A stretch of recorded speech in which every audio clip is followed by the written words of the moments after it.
Oftentimes you hear David Carroll or Queasy 100 talking about the dysfunctional state of black men. Well, in this video, I'm going to give you guys some historical perspective on that. A lot of the Facebook beefs, the YouTube beefs, the going back and forth, I saw this going on way back in 1985 when I was 12 years old. A lot of these black men who are participating in these behaviors right now at 36, 37, 38, 39, 40, 41, 42, even up to about 50, 60 years old. A lot of them were participating in these behaviors at 12 and 13. And I remember being in junior high school and having my first encounter with this dysfunctional Negro back then. And I remember it plain as day, 1985. I was in a gym class. I didn't have my gym gear. I was sitting in the bleachers, and one of these males, they just come up to me and they start asking questions. And one of the questions they asked me is, "Do you have a girlfriend?" And I said no to them because I'm 12 years old. I mean, I don't even know what girlfriends are and all this stuff. And after I said no, he launches into a shaming language, talking about how I'm gay or all this other foolishness. And ever since then, I have had to deal with these dysfunctional Negro males on a regular basis. And you know, these Negro males have been like this again since 1985, and the roots of their behavior start in childhood.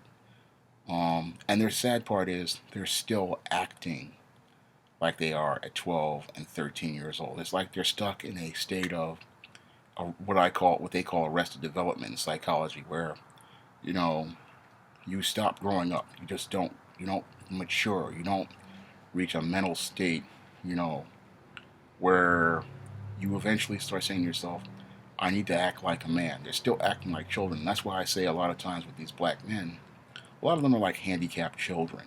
They're like handicapped children in that their bodies continue to grow up, but their minds still continue to remain at a certain age. And this is what makes them dysfunctional. And again, I have been dealing with these type of males since I was 12 years old, and instinctively I would say to myself, what is wrong with these black males? What is wrong? Why do they keep wanting to fight over the silliest things? I mean, I remember being in junior high school, if you didn't even answer these guys fast enough, they would want to try to throw up hands. Some of these guys would get upset, even if you looked at them the wrong way. They wanted to throw punches at you, or they just had some sort of dysfunction. I mean, this is why these guys, it's like it started there, and this the thing is they've never learned. And they never grow up. They never grow up. That's the thing. It's like they grow older, but they never grow up. They never come to a point where they realize, you know what, this is not the way a man acts. This is not the way a man behaves. This is not the way a man approaches life. This is not how a man operates, growing up to an adult male.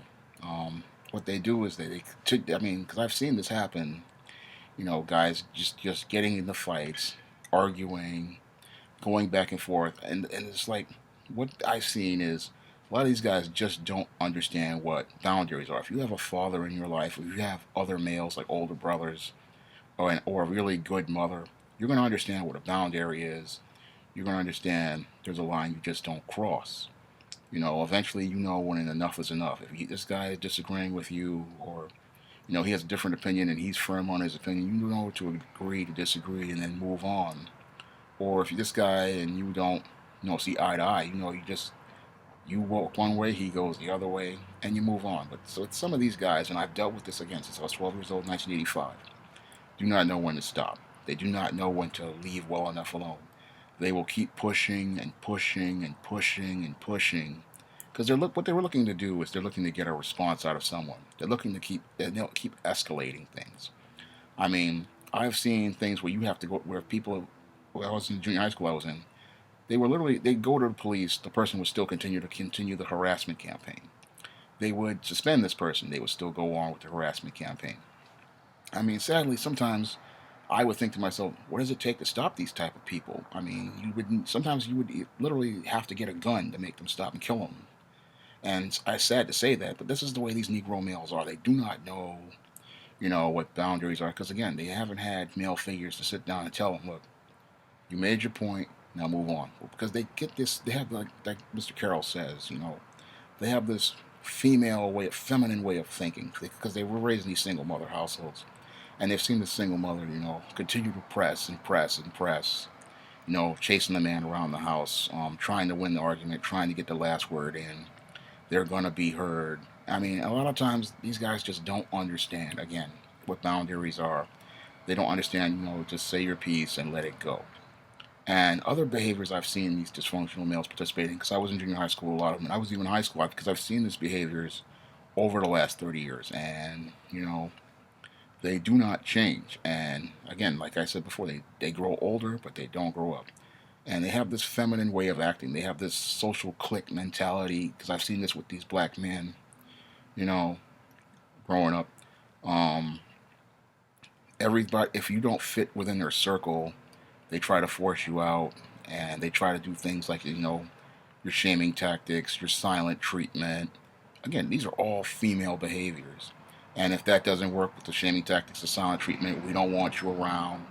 They start destroying your property, because I've had that happen to me. I had comic books stolen from me, stealing stuff from you. All of these things in an attempt to push you out of the social circle because they feel uncomfortable with you because you do not reflect their dysfunctional form of manhood. And they think that their form of manhood is perfectly functional and perfectly fine, but they don't understand that their form of manhood is completely dysfunctional and just utterly insane. And that's because there is no man in the home to model manhood for them. And they're just learning, manhood from these dysfunctional females and, whatever dysfunctional males are sitting around because they have never, experienced true to game manhood from another man. And they sit there and they're going and they participate in these behaviors, and pulling these stunts and these theatrics. And they're thinking that they're normal. And the sad part is, to watch your 35-year-old man participating in the same behaviors as a 12 or 13-year-old boy with no sense of maturity. He's never grown up. He's never, come to a point to say, look, my behaviors are not, if are not good for me. They're not beneficial for me. They're not helping me in any way, shape, or form. I mean, when I hear stories about guys, going back and forth on Facebook, going back and forth on YouTube with video after video, response video at another man's video. Um, just instead of just saying I disagree with the points that this man made in this video, I'm just gonna click out of it and move on. I mean, I have run into this even in my 40s right now. I'm 41 years old, and I've run into this, a couple weeks ago with this, months ago with this cyber stalker. I mean, this guy just did not know when to stop. He's just like these guys in junior high school.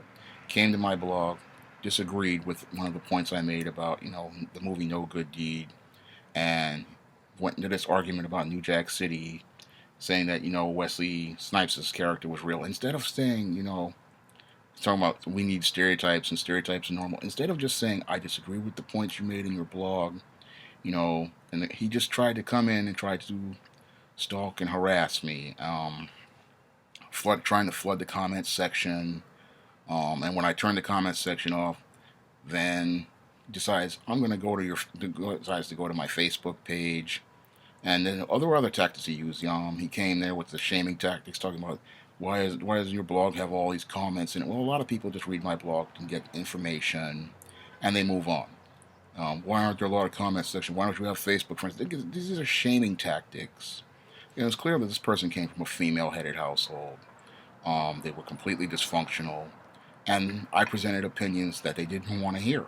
And again, this is like the female. If they feel that they disagree with you, and the guys I ran into junior high school, same feminine way of thinking. What they think is, if I push you out of the circle, if I get you to go away, I can continue to have I'm presenting opinions that run counter to what he's been raised with. He thinks that if I push you out of the circle, I can go back to thinking my own dysfunctional way of thinking. This is the way these dysfunctional Negro males think. I mean, because I've seen it firsthand. for the last 30 years. I've seen it firsthand for the last 30 years, and they continue. This is what the way they think.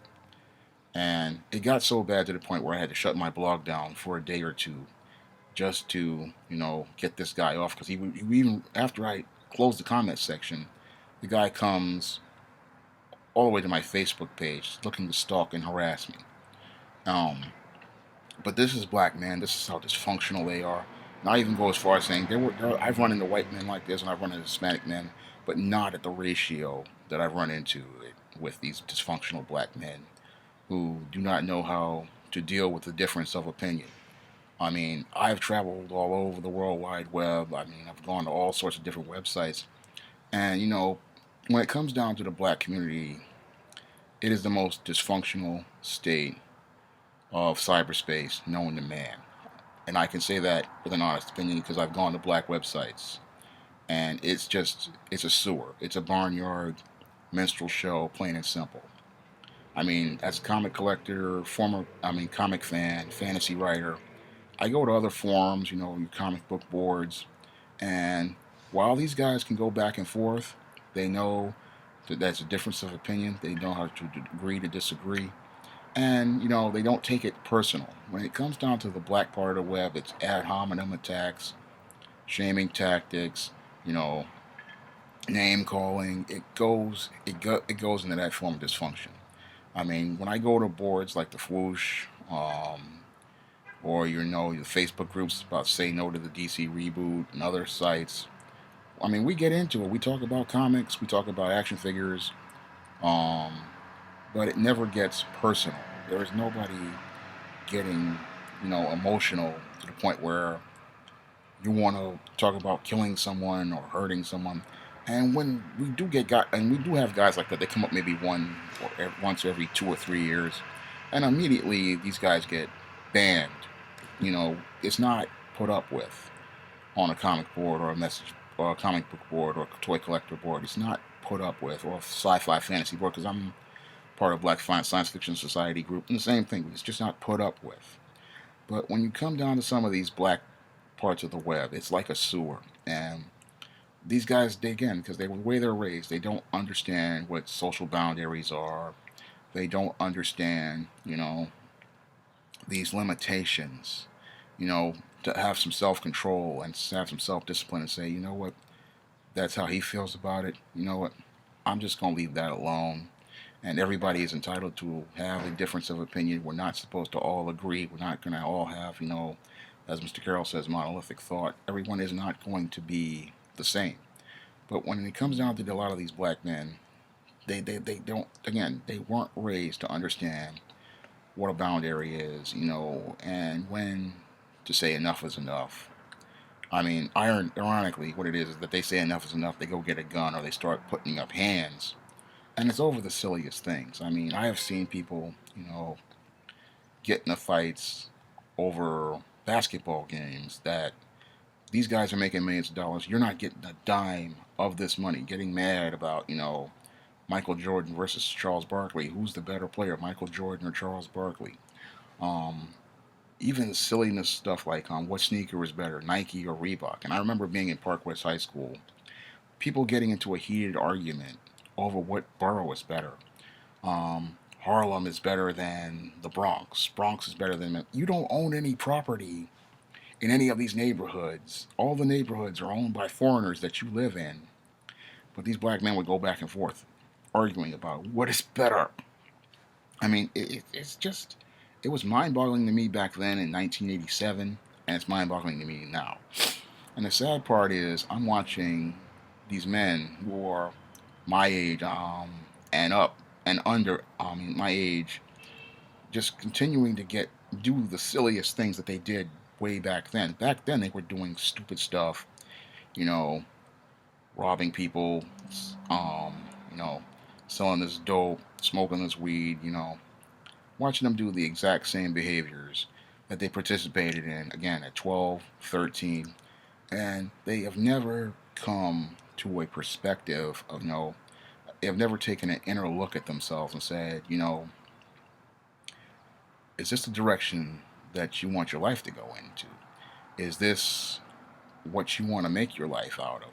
Is this all you're going to do with your life? I mean, I want you to think about that. I mean, you spend 30 years, 40 years of your life getting into beefs and going back and forth with people, all because of a difference of opinion. I mean, that's deeply saddening, and it shows that your average black male has not he's not come to a sense of maturity. Because I remember I was 16 years old. I said to myself, I took a look in and said, I don't want to continue going on like this, and I prayed to God to change my life for the better.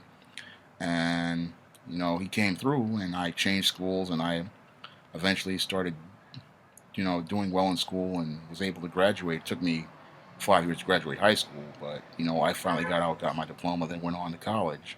Because I said to myself, I looked at a lot of these Negroes then, and I looked at the way the direction their lives were going in. You know, always talking about sneakers and girls and foolishness. And I said to myself, there's got to be more to life than the most recent pair of Air Jordan tennis shoes, starter jackets. Because back then the starter jacket was in, triple fat gooses, fighting over, you know, which one of us is going to, get on top of one of these light skinned, big butt, or Puerto Rican women. I said to myself, there's got to be more to life than this. And again, I prayed to God to change my life for the better. And then he came through, and I came through, because it got tiring for me. I just looked at it and said, this is all you want to do. I mean, these people, these Negroes they've been like this since the 1980s. And the sad part is that even after 30 years, some of them are still like this. It's embarrassing to see, especially with black men, because this is what I have most of my problems with these black men. All they think about, again, is this, like, sex all the time, um, social currency, shoes, leather jackets. It's like nothing has changed. It's like they're still stuck in 1985, and it's a sad thing to watch. Somebody grow older, but they never grow up. And this Negro male, this is why he remains in a state of dysfunction. This is why his community continues to go backwards while the rest of the world goes forwards. See, people who can move on, they look at it and say, look, the direction of the black community is is going nowhere, because you see these black males, they do not know how to lead. They don't want to take the natural God-given role of leader. They want to stay perpetual children, and they don't even understand how they look like handicapped children. They look like a retarded child. Because I've seen this again firsthand right here in the Bronx. I mean, I've seen gray-headed 50, 60-year-old black men, 50, 60-year-old Hispanic men. They're sitting there wearing Air Force Ones and sagging pants like it's 1988, 1989, and still talking about the same rappers and still getting into the same arguments: which rapper is better, which ball player is better, standing in front of foreign-owned stores that have changed hands at least 2 or 3 times in their lifetime. They have not made one single effort to build anything, one single effort, to make anything better for themselves. They're just content with being at the bottom. And it was just sad to watch. I mean, you eventually want to come out of something. I mean, I look at myself and I said, I was back at 16, and even then, as I'm still evolving right now, still getting older, I wanted to do more with my life. And that's one of the reasons why I started the SJS Direct Imprint, because I wanted others to understand that there's more they could do with their lives. And I wanted to give people those positive stories about the black experience because of all the ignorance that I saw back then, 30 years ago. I mean, I've seen this, you know, living in the Bronx. People just they grow older, but they never grow up.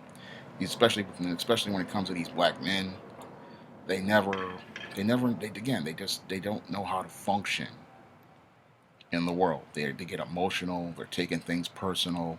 I mean, you can't say anything to them without them flying off the handle and getting upset. You can't, you know, disagree with them. You can't have a difference of opinion. Everybody has to be the same. And the sad part is, I mean, like I said before, again, this is why, I mean, because I've seen, you know, 35, 40-year-old men sagging their pants. They don't even know how to put on a pair of pants. And eventually, I mean, when you're 15, 16, you can understand, kids having their style and stuff. But when you watch a 30-year-old man never grow up, I mean, never say to himself, look, I can't continue to dress like this. I can't continue. If I want to be seen and taken seriously, I have to put on the attire of a man. I have to learn how to behave like a man. And I have to learn how to conduct myself as a man. I mean, as I grew older, I said to myself, this was 16 years old. This is where I said to myself, I can't continue to wear these sneakers like this and expect people to take me seriously. I can't wear these pants. I always wore my pants to my waist, and people always picked on me about that. But I always said to myself, I can't keep wearing this stuff. If I want to, wearing certain types of goose down jackets and stuff like that, I can't wear this stuff. I have to put on adult clothing if I want to be an adult. You learn how to put on a dress shirt. I've always known how to put on dress shirts because my mother always bought me this type of clothes. Putting on dress shirts, putting on dress slacks, knowing the difference between, you know, business casual outfits with khaki pants and denim shirts, and knowing how to put on leather sole dress shoes when you're going out to a formal occasion or to a job interview or something like that. Put on a nice suit and tie. A lot of guys, because I worked at the Strive program, and I ran into guys like this, like these dysfunctional black men. And it was a job readiness program for the hardest of hard cases, and there were guys who didn't even know how to tie a tie. They didn't know how to put on a dress shirt. They were wearing a dress shirt. They didn't even know the proper neck size, and it was sad to watch. And this is what I'm seeing. Because I saw the first generation of these type of dysfunctional black men. You know, way back when I was 12, and now I'm seeing. And in the 90s, I saw the second generation grow up like this. And now I have a family member who's in education right now, and they're in the classroom, and they're seeing the third generation of black boys growing up like this. Still participating in the same dysfunctional behaviors, the same dysfunctional values being passed down from generation to generation to generation. And the saddest thing to watch is to watch a black man, who does not know how to navigate through life, who does not know how to use his coping skills to deal with certain situations. I mean, my family member, they're dealing with 6-year-old kids who are just getting emotional, taking things personal. Right now, she has to deal with this boy who, he's breaking up pencils and throwing them at people because things aren't going his way, and they're trying to get him some help, but because he's in this single mother, not well, they say the father's in the home, but he's in this home, this dysfunctional home. He's not getting the structure that he needs to understand what boundaries are and how to build a discipline, how to navigate through life. And it's sad to watch. I mean, because I've grown over the last 30 years. I've seen this, and it's generational. I mean, one generation is passing these dysfunctional values on to the next generation, and these black men are not understanding how to navigate through life. Because if you look at the state of the black community, if God made the black man to be the leader, he's not doing an effective job of being the leader. You can talk about white liberal policy and all this stuff because that has a part of it to do with it, but leadership is supposed to be from the man's perspective. The man is supposed to be the leader. He's supposed to be the head of the family, and he is supposed to be the one everybody's supposed to look up to, because he's, as I see it, is a direct connection to God. But he's supposed to be the leader, and we're not seeing any leadership from black men. This is why the community is in a sad state of affairs that it's in, because when it comes down to this black male, he's looking for someone to lead him. He's like I said before, he's like a retarded child, and he's stuck in the 1980s. I mean, these are our adult men, our 40-year-old men, our 35-year-old men, men who are supposed to be at a state where they're supposed to be, finishing laying the foundation to pass to the next generation, which is the sons and the grandsons. And these guys are still going back and forth with each other like 12 and 13-year-old boys. And this is sad to watch because it's because of this inept lack of inability to lead that the community is going backwards. Um, they just don't know how to lead because they've never seen leadership modeled for them. I mean, their fathers, I think, in some states weren't there, so they don't know what manhood is. You have to excuse me. And they didn't see their father modeling manhood for them, or showing them an example of what it is to be a man, or the values of a man.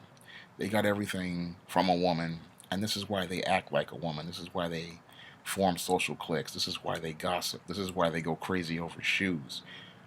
This is why we have this third generation becoming so feminine and effeminate. This is why these guys are so weak, and this is why whenever somebody presents a conflict, excuse me, to these type of males, they're the ones that run away. I mean, these guys will fight each other, but when you put them with a challenge where you tell them that they have to go get a job, they won't do what I do and go all the way to Queens for a job interview. I live in the Bronx. I go all the way to Queens for a job interview. I'll go to Brooklyn if it's possible for a job interview. But these guys won't go that extra mile, you know, for a job. These are the same guys who will stand outside of a foreign-owned store and beg for change, but won't think to go into the same store and, ask, can I have a job? Or is it possible for me to apply for a job here? They'll spend all their money here, but they won't think of getting money for themselves from the same business. This is how dysfunctional these black men are. They don't know how, again, like I said before, they don't know how to dress for a job interview.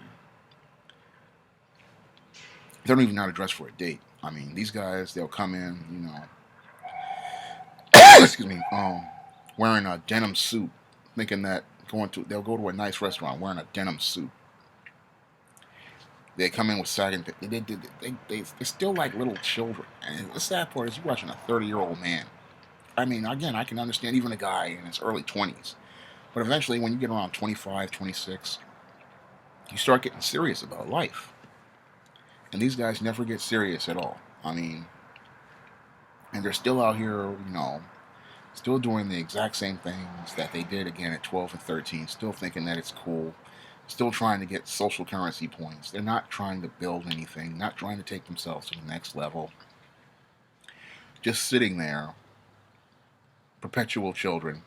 And it gets frustrating for the parents. It gets frustrating for the women that they get involved with because they're looking for a black man to be a man. You're looking for him to be the leader that God intended for him to be. They're looking for him to be, excuse me, looking for him to be the leader that God intended him to be. And they're looking for him, to establish a platform for the black community and standards for the black community. But this guy, again, he's still getting into the most silliest of things. He's getting into beefs with people. He's having arguments. I mean, he's sitting up in front of a computer. These days, I'm seeing these black men going back and forth with another man over his opinion. I mean, sitting there for 6 to 7 hours sometimes. Some of these guys spend half their time on YouTube just watching videos and making thirsty comments, having these Twitter beefs, going back and forth. The same thing as the guys I had to deal with in junior high school. Same dysfunctional behaviors. I mean, and it continues on and on and on and on. And they never think about doing anything outside of that. I mean, any other man would be like, look, let me go try to get a job. Let me try to go get a business. Let me try to go get some skills. These guys just sit there and go back and forth with each other. Sorry. For days and days and days. I mean, they'll go on and on and on and on. And because it's just sad to watch. I mean, the state of black men. And you want to try to do something about it, but if you do something about it, I want to do something about it. I've been trying to, that's why I do these books like the Stop Simping, and, I write different blogs about men's issues. Because I really want black men to start, taking that look inside themselves like I did way back in 1989, 1990, when I was 16 years old, look at your life and look at the way the way the world sees you. Because the way the world sees the black man today is as a joke. I mean, he's a joke. I mean, he spends most of his time getting inside of doing some of the stupidest, most idiotic things. I mean, stuff that you would have put away. Because a man is supposed to put away his childish things and become a man. And I'm not saying this with many black men today. I mean, like when I heard the story about the guy who went all the way across a state to fight another man over something he said on Facebook. That you know how immature that is. I mean, that's again junior high school behavior. Behavior you should have outgrown a long time ago. I mean, I look at black men today, and I'm not seeing manhood. I'm seeing, again, overgrown children stuck in a state of arrested development. I even dare to say people who are retarded, because a retarded child continues to do the exact same things because their mind is messed up. Um, a retarded child will sit there and do the same thing again and again and again because their mind is damaged. But this black man, there's nothing wrong with him mentally. I would say on a mental health level. It's just that he has never come to a level of maturity in some ways. It's like, and like I said before, it's frustrating for anyone to deal with. I mean, it's frustrating for a mother to deal with because this man is never grown up to the point where he can go get his own home. And it's frustrating for his girlfriend because this man has never grown up again to get his own home. They have to both continue to take care of him when they're expecting him, to be this leader and the head of the family. He's the one sitting in the back like a 5-year-old child, still continuing to act like a 5-year-old child. As I wrote in my book, My 70% of Black Women Are Single, he is just like a handicapped child. Everybody has to do everything for him because he can't do anything for himself. He won't take a leadership position. He won't take leadership and direction of his own life. He won't, set the tone for his own life. He won't set the tone for his own, because he can't even set the tone for himself. He won't even set the tone for his own community. And this is why his community is exploited by a cabal of foreigners and, white liberal politicians who just use the black community as their own cash cow because, today's black man is so weak.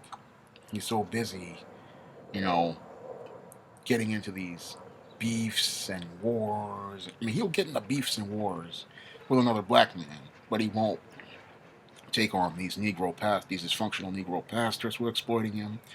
He won't take on these foreign businesses in his own community. He won't even create businesses to compete with these foreign-owned businesses so that his own people will have, you know, their own, keep money in his own community. He won't, go after these white liberal politicians and stop their grant money hustle, which continues to take money, where people make money at his expense. Because this is what the white liberal does. He creates these policies so that he can get these block grants like welfare, these food stamps, the Section 8 housing.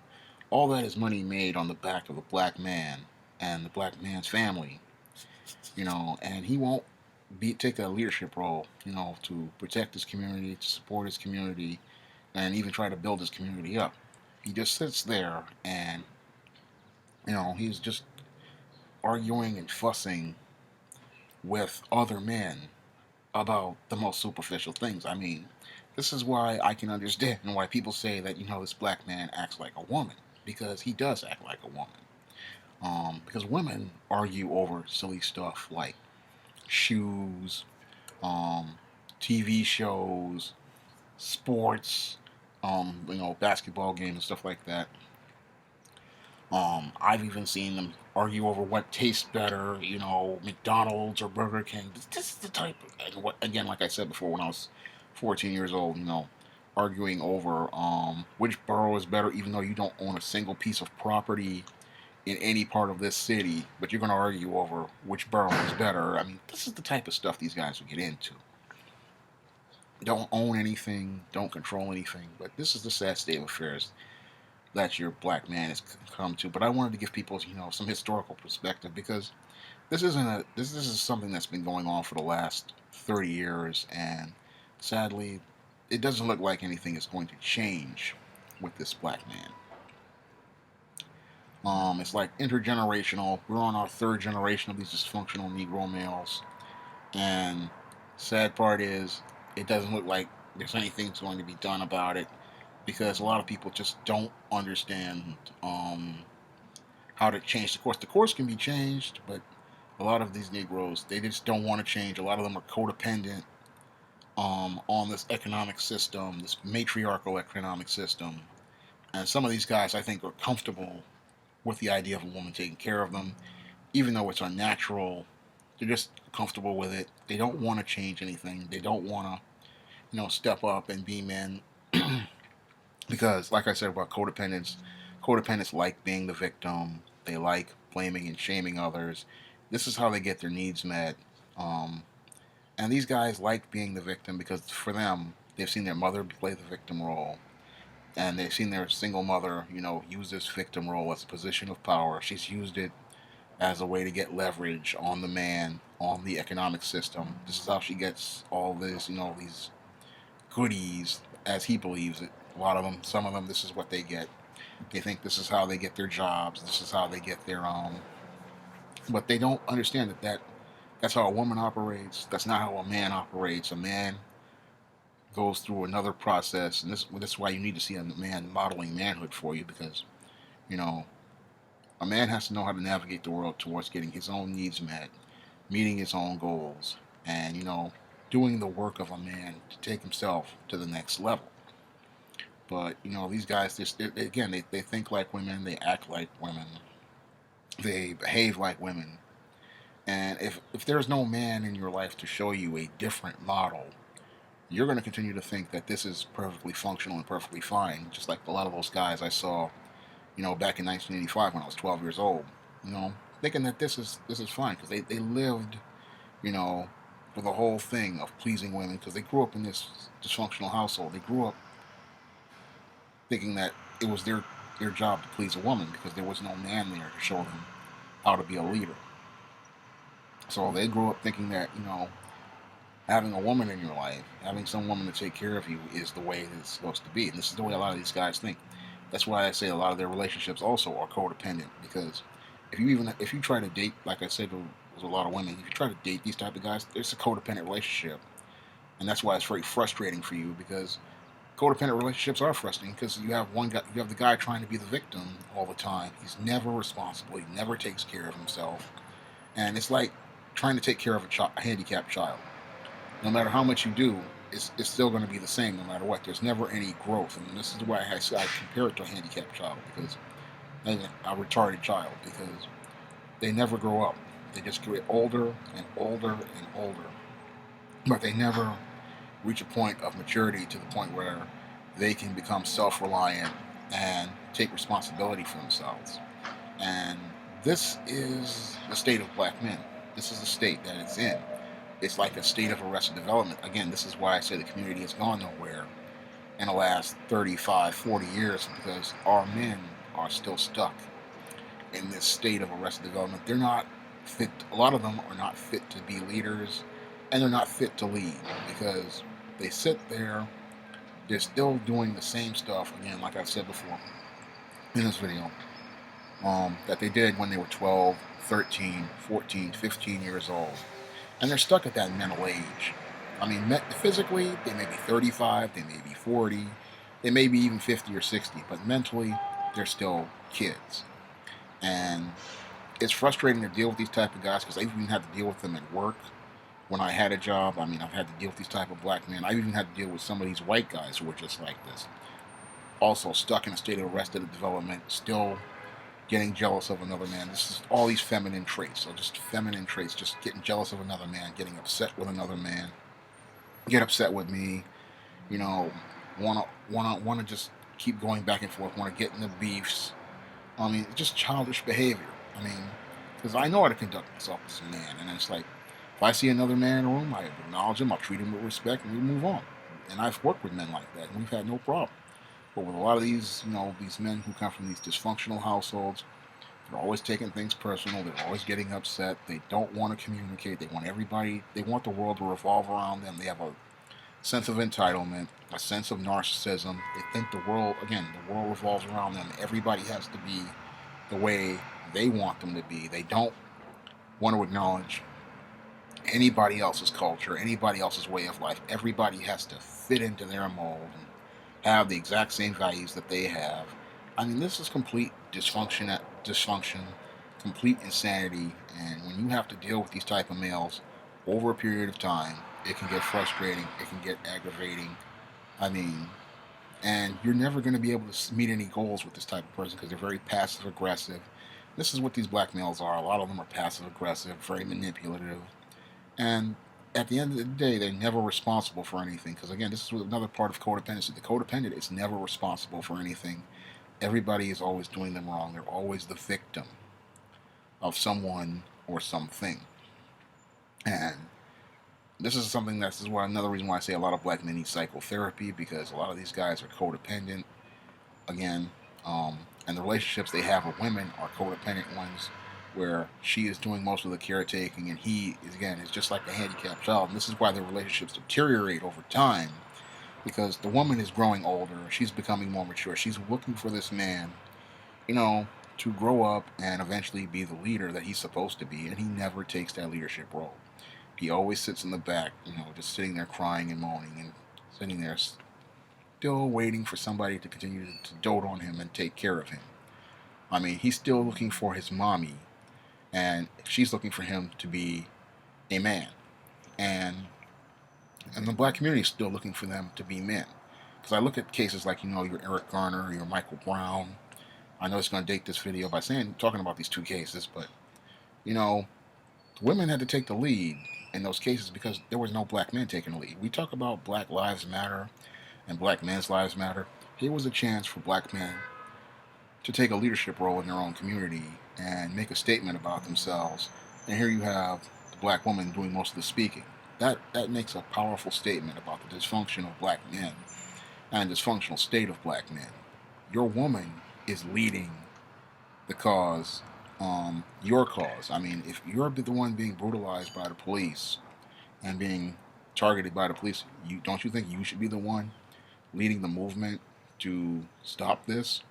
I mean, we're not seeing, and this goes back to my argument about, the failure of leadership. I mean, these guys just don't know how to lead. You're the one supposed to be up front. You're the one supposed to be speaking for yourself.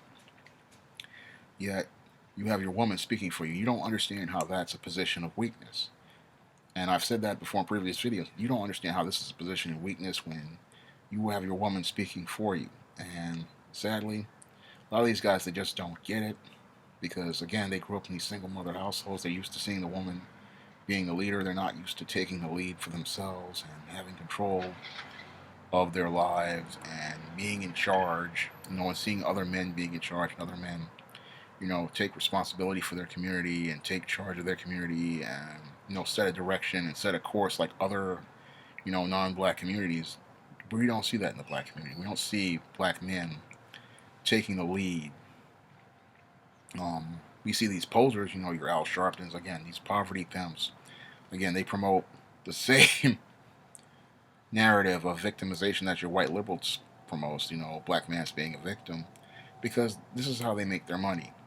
This is how they get profits off the black community. Again, this is the grant money hustle. I need to do that video about the grant money hustle because this is how the white liberal makes all of his money, and this is how these civil rights hustlers make all their money, and these race hustlers.